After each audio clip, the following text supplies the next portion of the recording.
비만은 단순히 살이 쪘다가 아닙니다. 몸이 보내는 구조적 경고죠. 60세 이후 건강의 향방을 결정짓는 대사질환의 출발점이기도 합니다. 국제 통계를 보면 놀라운 사실이 드러나요.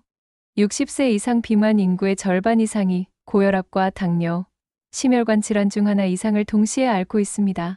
그런데 병원에서는 비만이란 말을 쉽게 하지 않아요. 왜일까요? 약이나 수술보다 생활 루틴과 습관 교정이 핵심이기 때문입니다. 의사가 처방전을 써줄 수 없는 영역이죠. 비만은 의사가 아닌 본인이 바꾸는 병이란 말이 있을 정도예요. 실제로 국내 한 대학병원 조사에 따르면 65세 이상 환자 중 BMI 25 이상인 경우가 전체의 40%를 넘었습니다. 하지만 그중 비만 진단을 명확히 받은 비율은 15%에 불과했어요. 왜냐하면 의료진도 알고 있기 때문이죠. 환자에게 비만이라고 말하는 순간 상처를 주거나 방어적 태도를 유발할 수 있다는 걸 말입니다. 더 중요한 건 비만이 단독으로 오지 않는다는 사실입니다. 고지혈증, 지방간, 수면무호흡증, 관절염까지 동반되죠. 이걸 의학에서는 대사증후군이라 부릅니다. 허리둘레가 남성 90cm, 여성 85cm를 넘으면 위험 신호예요. 내장 지방이 쌓이기 시작한다는 증거거든요. 그렇다면 우리 몸은 왜 나이 들수록 살이 찔까요? 이유는 명확합니다. 근육량이 줄고 기초대사량이 떨어지고 호르몬 균형이 무너지기 때문이죠. 30대와 비교하면 60대의 기초대사량은 평균 20에서 30% 낮아집니다. 같은 양을 먹어도 더 쉽게 저장되는 구조로 바뀌는 거예요. 많은 분들이 이렇게 말합니다. 나는 젊을 때보다 훨씬 덜 먹는데 왜 살이 빠지지 않느냐고요. 그건 먹는 양의 문제가 아니에요. 몸이 에너지를 쓰는 방식 자체가 달라진 겁니다. 그래서 비만 관리는 단순히 식사량을 줄이는 것만으론 부족해요. 몸의 대사 시스템을 다시 깨워야 하죠. 병원에서 잘 말하지 않는 또 하나의 진실이 있습니다. 비만은 염증성 질환이라는 거예요. 지방세포가 많아지면 몸속에서 염증 물질이 계속 분비됩니다. 이게 혈관을 손상시키고 당뇨를 유발하고 암 발생 위험도 높이죠. 실제로 WHO 보고에 따르면 비만인 경우 13종류 이상의 암 발생률이 정상 체중인보다 1.5배에서 2배 높았어요. 끝까지 보셔야 합니다. 마지막 부분에서 병원에서도 잘 알려주지 않는 진짜 체중 조절법을 공개할 예정이거든요. 여러분이 놓치고 있던 결정적인 한 가지를 말씀드리겠습니다. 아침엔 식빵 한 조각, 점심은 밥 반 공기, 저녁은 간단히 먹습니다. 그런데 왜 살은 그대로일까요? 이상하지 않나요? 분명 덜 먹고 있는데 말이죠. 그 이유는 루틴의 착각 때문입니다. 국내 한 연구팀이 65세 이상 시니어 500명을 대상으로 조사한 결과가 있어요. 70% 이상이 식사량은 줄였지만 활동량이 부족한 상태였습니다. 즉, 덜 먹는다보다 움직이지 않는다가 더 큰 문제였던 거죠. 비만은 단순한 열량 과잉이 아니에요. 활동량 결핍형 에너지 불균형입니다. 특히 근육량이 감소하는 시니어층은 젊을 때보다 하루 기초대사가 20에서 30% 낮아져 있어요. 같은 밥 한 공기를 먹어도 덜 태우고 더 저장하게 되는 겁니다. 여기서 핵심을 짚어볼게요. 우리 몸은 움직임을 통해 에너지를 소비하는데 이게 크게 두 가지로 나뉩니다. 운동을 통한 소비와 일상활동을 통한 소비죠. 놀랍게도 일상활동이 차지하는 비중이 훨씬 큽니다. 계단 오르기, 걸어서 장보기, 설거지하기, 청소하기 같은 것들 말이에요. 문제는 현대 생활이 이런 움직임을 모두 빼앗아 간다는 겁니다. 엘리베이터를 타고 차로 이동하고 배달 음식을 시키고 로봇 청소기가 청소하죠. 편리함이 우리 몸의 대사 기능을 멈춰 세운 거예요. 실제로 미국 노아 연구소의 추적 연구를 보면 하루 평균 걸음수가 3,000걸음, 미만인 시니어는 8,000걸음 이상인 그룹보다 3년 내 체중 증가율이 2.5배 높았습니다. 걸음수 차이가 5,000걸음밖에 안 되는데 말이죠. 이게 바로 일상 활동의 힘이에요. 그럼 운동을 열심히 하면 되지 않느냐고요? 물론 중요합니다. 하지만 일주일에 3번, 1시간씩 운동하는 것보다 매일 조금씩 자주 움직이는 게 체중 관리에는 더 효과적이에요. 왜냐하면 우리 몸은 한꺼번에 많이 움직이면 그만큼 배고픔을 느끼고 보상 심리가 작동하거든요. 여기 또 하나의 함정이 있습니다. 아침을 거르는 분들 많으시죠? 다이어트를 위해서요. 그런데 역설적이게도 아침을 거르면 점심과 저녁에 과식할 확률이 높아집니다. 공복 시간이 길어지면 몸이 기아 상태로 인식해서 다음 식사 때 더 많이 흡수하고 저장하려 하거든요. 국내 한 대학의 영양학과 연구에 따르면 아침을 규칙적으로 먹는 60대 이상 그룹이 아침을 거르는 그룹보다 평균 체중이 3.2kg 낮았고 복부 둘레도 5cm 작았습니다. 단순히 한 끼를 거르는 문제가 아니라 하루 전체의 대사 리듬이 달라지는 거예요. 결국 매일 같은 루틴, 즉 움직이지 않고 불규칙하게 먹는 패턴이 살을 찌우는 겁니다. 이 루틴을 깨지 않는 한 아무리 식사량을 줄여도 소용없어요. 몸이 에너지를 태우는 구조 자체를 바꿔야 하거든요. 나는 물만 마셔도 살이 쪄요. 정말 많은 시니어분들이 이렇게 말씀하십니다. 억울하다는 표정으로요. 그런데 이게 정말일까요? 국제 비만 연구에 따르면 놀라운 사실이 밝혀졌어요. 실제로는 하루 총 섭취량을 정확히 인식하지 못하는 비율이 80% 이상이었습니다. 물만 마신 것 같지만 커피 믹스 한 봉지, 작은 과자 몇 개, 과일 주스 한 잔, 식사 중 반찬 한 점, 더 이런 게 다 누적되는 거죠? 한 가지 실험 결과를 소개할게요. 자신이 하루에 1200칼로리만 먹는다고 생각하는 사람들에게 실제로 모든 음식을 기록하고 칼로리를 측정하게 했습니다. 결과는 어땠을까요? 평균 1800칼로리가 넘었어요. 무려 600칼로리나 차이가 났죠. 이게 바로 인지 오류입니다. 특히 시니어의 경우 간식에 대한 인식이 약해요. 식사는 밥을 먹는 것만 생각하고 그 사이에 먹는 과일이나 빵, 음료 같은 건 식사로 안 쳐요. 하지만 바나나 한 개가 100칼로리, 사과 하나가 80칼로리입니다. 하루에 과일 3개만 먹어도 300칼로리가 추가되는 거예요. 여기에 더 큰 문제가 있습니다. 나이 들수록 수면의 질이 떨어지는데 이게 지방 대사를 방해한다는 거죠. 수면 부족이 인슐린 저항성을 높여서 같은 음식을 먹어도 더 쉽게 지방으로 저장됩니다. 미국 수면의학회 연구를 보면 하루 5시간 이하로 자는 사람은 7시간 자는 사람보다 복부, 지방 축적률이 32% 높았어요.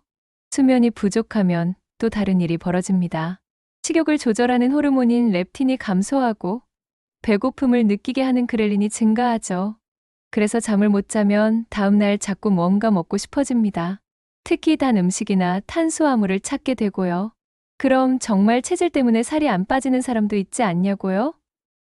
물론 유전적 요인은 있습니다.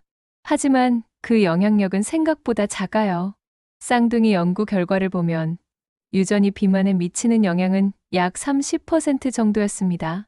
나머지 70%는 환경과 습관이죠. 결국 물만 마셔도 살찐다는 건 신진대사가 느려진 몸의 신호일 뿐입니다. 실제로는 보이지 않는 칼로리 섭취와 수면, 부족, 활동량 저하가 복합적으로 작용하는 거예요.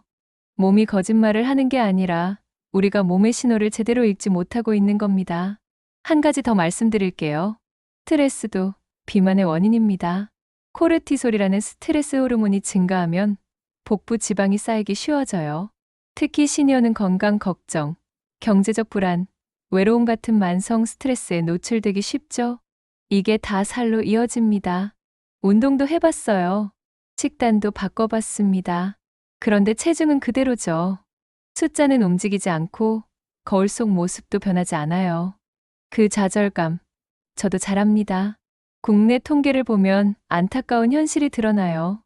60대 이상 비만인의 60%가 3개월 이상 시도한 후 중단합니다. 왜일까요? 의지가 약해서? 아니에요. 원인은 몸의 생리적 저항 때문입니다. 우리 몸엔 항상성이라는 시스템이 있어요. 체온, 혈압, 체중 등을 일정하게 유지하려는 기능이죠. 그래서 체중이 줄면 몸은 위험하다고 착각합니다. 생존을 위협받는다고 느끼는 거예요. 그래서 자동으로 기초대사를 줄이고 식욕을 높이는 반응을 일으킵니다. 실제로 다이어트를 반복할수록 체중 감량이 어려워지는 이유가 바로 이겁니다. 몸이 학습하거든요. 이전에 체중이 줄었던 경험을 기억하고 다음번엔 더 빨리 방어 체계를 가동시키죠. 이걸 의학 용어로 요요 현상이라고 부릅니다. 특히 급격한 다이어트는 최악이에요. 한 달에 5kg 이상 빠지면 몸은 비상사태로 인식합니다. 근육까지 분해해서 에너지로 쓰기 시작하죠. 근육이 줄면 기초 대사량도 함께 떨어져요. 결국 살은 더 쉽게 찌고 더 안 빠지는 악순환이 시작됩니다. 한 임상 연구에서 흥미로운 결과가 나왔어요. 급격히 체중을 감량한 그룹과 천천히 감량한 그룹을 1년 후 추적했습니다. 급격히 뺀 그룹은 80%가 원래 체중으로 돌아왔지만 천천히 뺀 그룹은 60%가 감량 체중을 유지하고 있었어요. 그럼 어떻게 해야 할까요? 답은 몸을 속이는 전략입니다. 몸이 위협을 느끼지 않을 정도로 천천히, 하지만 꾸준히 변화를 주는 거죠. 한 달에 1에서 2kg 정도가 적당해요. 느린 것 같지만 6개월이면 6에서 12kg입니다. 충분하지 않나요? 또 하나 중요한 건 체중계 숫자에만 집착하지 말라는 겁니다. 근육이 늘고 지방이 줄면 체중은 그대로일 수 있어요. 근육이 지방보다 무겁거든요. 그래서 허리둘레, 옷 사이즈, 몸의 컨디션으로 판단하는 게 더 정확합니다. 많은 분들이 운동을 시작하면서 체중계만 쳐다보다가 실망해요. 2주 지났는데 0.5kg밖에 안 빠졌다고요? 하지만 그동안 몸속에선 엄청난 변화가 일어나고 있습니다. 혈당이 안정되고 혈압이 내려가고 근육이 단단해지고 혈관이 깨끗해지고 있죠. 이런 건 체중계엔 안 나타나요. 포기하고 싶을 때가 가장 중요한 순간입니다. 몸이 변화에 적응하려는 시기거든요. 여기서 한 걸음만 더 가면 돌파구가 열립니다. 지금까지 쌓아온 노력이 곧 결과로 나타날 거예요. 체중 조절의 핵심은 리듬의 재설정입니다. 무엇을 먹느냐도 중요하지만 언제 먹느냐가 더 중요해요. 이게 바로 시간 영양학의 핵심이죠. 미국 노아 연구소의 보고를 보면 놀라운 결과가 있습니다. 60세 이상 비만군에게 시간 제한 식사법을 적용했어요. 하루 중 12시간에서 14시간은 공복을 유지하게 한 거죠. 8주 만에 평균 4.2kg 체중이 감량됐고 혈당은 10% 감소했습니다. 원리는 간단해요. 우리 몸엔 생체 시계가 있습니다. 아침엔 깨어나고 밤엔 쉬는 리듬 말이죠. 소화기관도 마찬가지예요. 낮엔 활발하게 작동하고 밤엔 휴식 모드로 들어갑니다.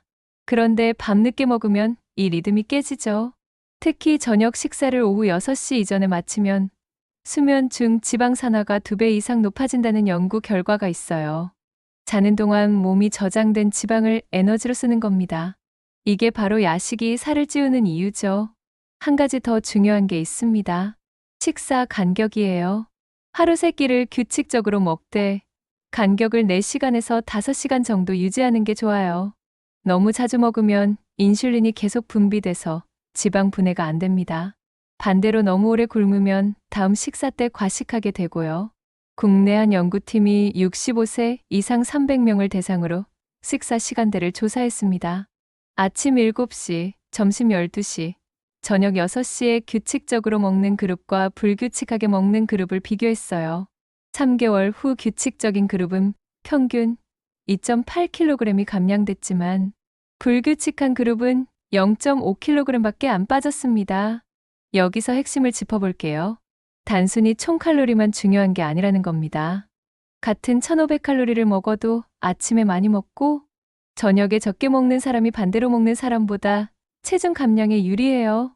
왜냐하면 아침에 먹은 음식은 하루 동안 활동하면서 태워버릴 수 있거든요. 그럼 간헐적 단식은 어떨까요? 요즘 많이 언급되는 방법이죠. 하루 중 8시간만 먹고 16시간은 공복을 유지하는 거예요. 이것도 효과가 있습니다. 다만 시니어의 경우 너무 극단적으로 하면 근육 손실이 올 수 있으니 주의해야 해요. 중요한 건 자신에게 맞는 리듬을 찾는 겁니다. 누군가에겐 12시간 공복이 맞고 누군가에겐 14시간이 맞을 수 있어요. 처음엔 10시간부터 시작해서 점차 늘려가는 게 좋습니다. 몸이 적응할 시간을 주는 거죠. 리듬을 바꾸면 몸이 달라집니다. 같은 음식을 먹어도 다르게 반응해요. 이게 바로 체중 조절의 열쇠입니다. 이제 구체적인 방법을 알려드리겠습니다. 첫 번째는 하루 8,000걸음을 3분 단위로 끊어 걷는 겁니다. 원리부터 설명할게요. 짧은 간헐적 움직임이 인슐린 감수성을 높입니다.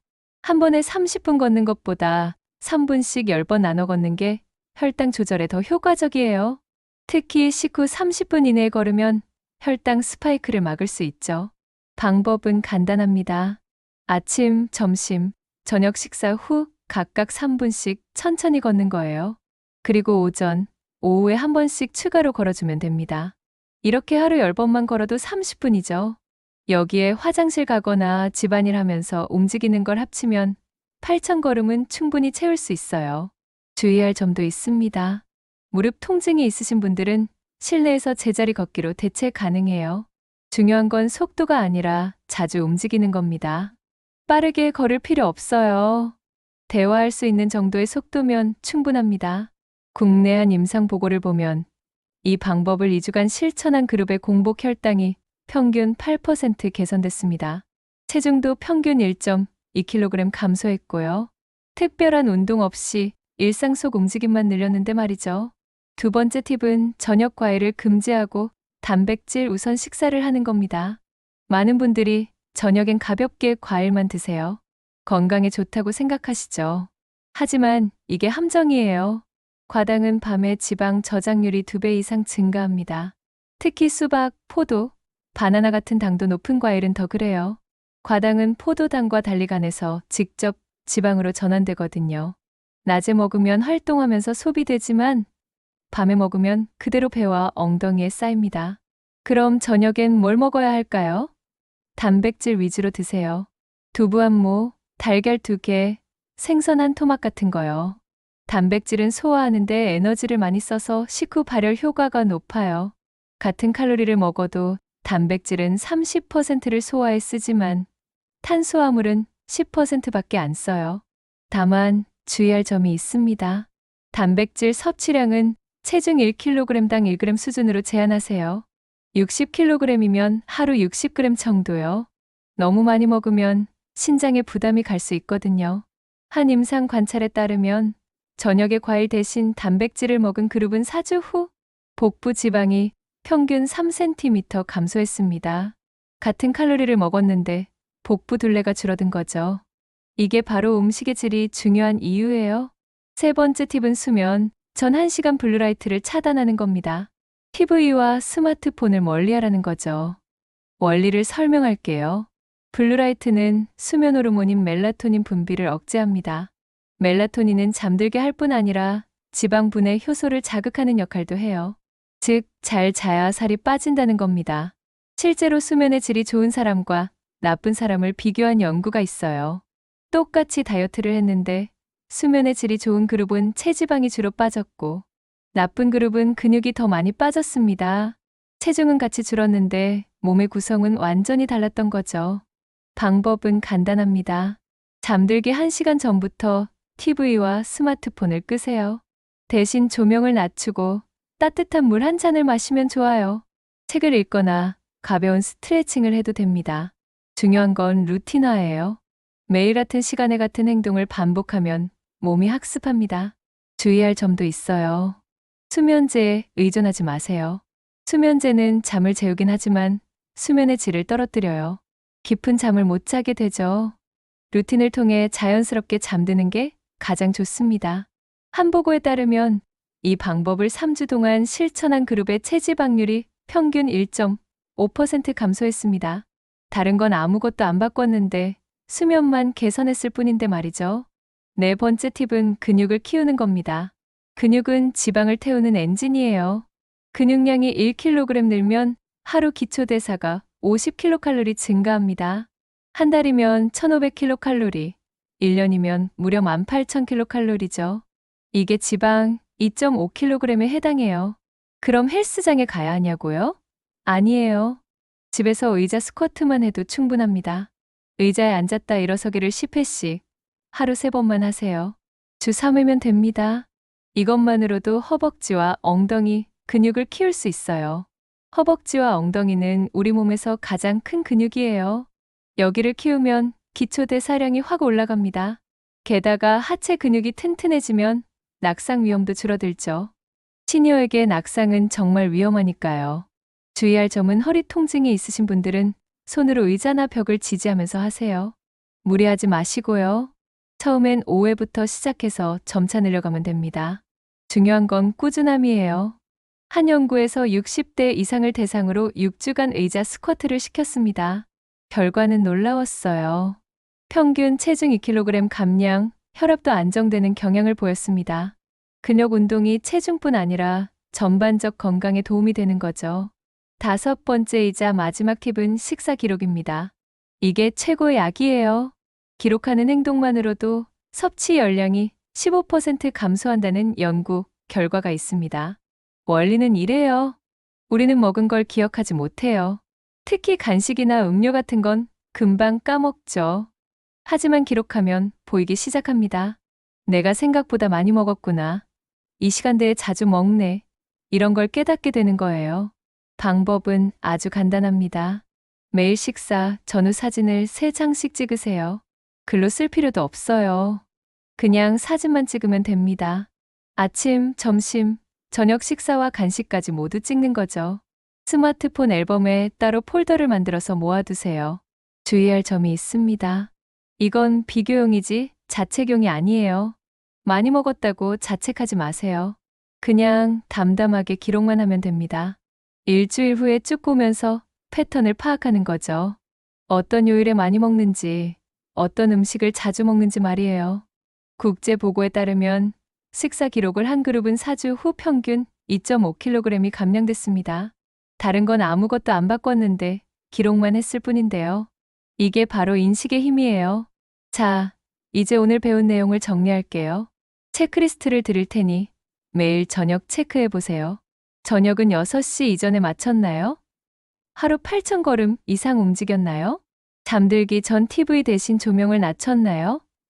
단백질 중심 식사를 유지했나요? 오늘 식사 사진을 남겼나요?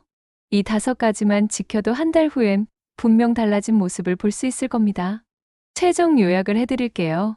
첫째, 비만은 단순한 체중 문제가 아니라 대사질환의 시작입니다. 둘째, 덜 먹기보다 움직이기가 중요하죠. 셋째, 루틴을 바꾸면 몸의 리듬이 회복됩니다. 넷째, 수면과 근육은 지방을 태우는 두 축이에요. 다섯째, 기록 습관이 체중 감량을 완성합니다. 명심하세요. 체중 조절은 단기전이 아니라 장기전입니다. 빠른 결과보다 꾸준한 실천이 중요해요. 한 달에 1kg씩만 빠져도 1년이면 12kg입니다. 충분히 의미 있는 변화죠. 다만 개인차가 있다는 걸 잊지 마세요. 누구는 빨리 빠지고 누구는 천천히 빠집니다. 질환이 있거나 약물을 복용 중이신 분은 반드시 전문의와 상의하세요. 특히 당뇨약이나 혈압약을 드시는 분들은 식단 변화 시 용량 조절이 필요할 수 있거든요. 마지막으로 한 가지만 더 말씀드릴게요. 완벽하게 하려고 하지 마세요. 가끔 과식해도 괜찮고 하루 쉬어도 괜찮아요. 중요한 건 다시 시작하는 겁니다. 실패가 아니라 과정이거든요. 오늘 영상이 도움이 되셨다면 구독과 좋아요로 함께 건강 여정을 이어가세요. 여러분의 작은 변화가 내일의 큰 회복으로 이어집니다. 지금까지 시니어 건강 채널이었습니다. 건강하세요.